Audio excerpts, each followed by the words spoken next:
Quiero decirles que siento un profundo orgullo en tener hoy con nosotros al señor vicepresidente de la República, el doctor Eduardo Duhalde. ¡Bien!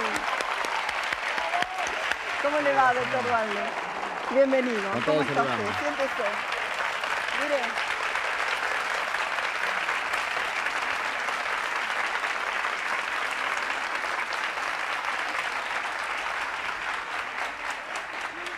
Doctor Duhalde, no tenía el placer de conocerlo. Realmente le agradezco infinitamente que esté hoy con nosotros. Encantado, señora. Yo la conocía de verla por televisión.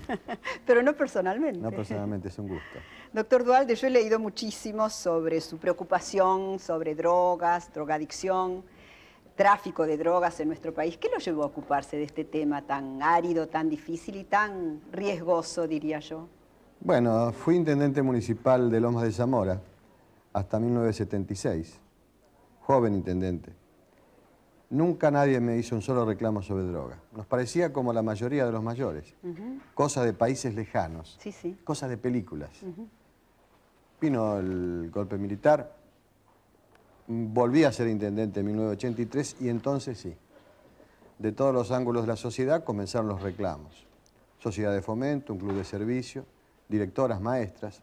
Y yo no creía, señora, como la mayoría de los hombres y mujeres, cuando no han vivenciado un problema en la edad de su juventud, son proclives a creer que no existía, y yo creí que no existía. Un día me sacudió una noticia desgarrante, 29 criaturas de colegio primario intoxicadas. Y ahí comencé a trabajar y me di cuenta primero con horror, de que el problema ya estaba entre nosotros y que los mayores no nos dábamos cuenta. Los únicos que sabían del problema eran los chicos, que son las víctimas de este problema. Sin duda. Entonces comencé a trabajar, pero básicamente para lanzar una voz de alerta, para decirle a los políticos, sobre todo en esa época, que algo estaba pasando distinto, que antes no había pasado, y que yo lo podía calibrar porque había sido intendente en 2 periodos, con ese intermedio del gobierno militar. Y entonces mi primera intención fue avisarle a los demás políticos, miren que antes no pasaba, hay que comenzar a ocuparse de este problema. Y así fue que organicé congresos nacionales, 2 congresos nacionales, y comencé a trabajar por todo el país, predicando ideas. Hace poco viajó a los Estados Unidos, ¿no? Sí, sí, viajé a los Estados Unidos también exclusivamente por este tema. Estuve con el vicepresidente, estuve en la OEA, estuve prácticamente hablando con todos los organismos que tratan de este tema en Estados Unidos y tratando de concertar políticas continentales. Nuestro continente, el americano, consume mucho más de la mitad de la droga que se consume en el mundo. Pero qué barbaridad. Estados Unidos solo prácticamente tiene un porcentaje que casi llega al 50% de la droga que ingresa a ese país y se consume. El problema es muy grave, avanza, ya no quedan países de tránsito, como antes se decía. Pero fíjese usted, perdón que lo interrumpa, pero por ejemplo la Unión Soviética no se consumía drogas. Bueno, ha entrado la droga, sin embargo. Sí, claro, es un problema que... O se consumía y no sabíamos. No sabíamos, quizás. No estábamos informados, quizás. Claro, este problema no reconoce sistemas políticos. Claro. Ni tampoco es de la opulencia o de la pobreza. Esta enfermedad es de la angustia del hombre.